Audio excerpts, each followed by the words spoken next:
Madam, NTR trust managing ట్రస్టీగా మీ బాధ్యతలు ఇప్పటి వరకు అనేకం చేశారు. ఎడ్యుకేషన్ రంగంలో కావచ్చు, మహిళా సంక్షేమం, మహిళా సాధికారత. ఇక మీదట ఎన్టీఆర్ ట్రస్ట్ ని ఎలా ముందుకు తీసుకువెళ్ళబోతున్నారు? తప్పకుండా మీ అందరికీ తెలుసు, ఎన్టీఆర్ మెమోరియల్ ట్రస్ట్ ఎప్పుడు సమాజ సేవకే అంకితం.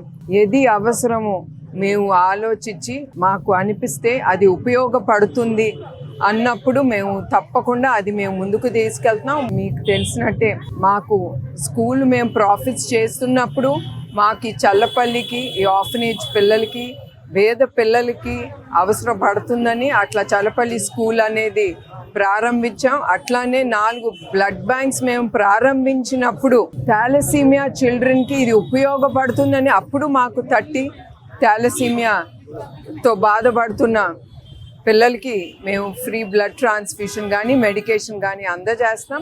అట్లా ఆలోచనతో పుట్టుకొచ్చింది ఏది అవసరమో అప్పుడు కుప్పంలో చూసాము. స్త్రీలకి ఈ స్త్రీ శక్తి అనేది మొదలుపెట్టాం, స్కిల్ డెవలప్మెంట్ సెంటర్ వాళ్ళకి ఉపయోగపడుతుందని. సో ఏది ఉపయోగమో తప్పకుండా ఆలోచించి మేము తప్పకుండా ఇక్కడతోనే కాదు, మేము చాలా సమాజానికి ఏది అవసరమో తప్పకుండా మా ట్రస్ట్ ద్వారా మేము ముందుకు తీసుకెళ్తాం.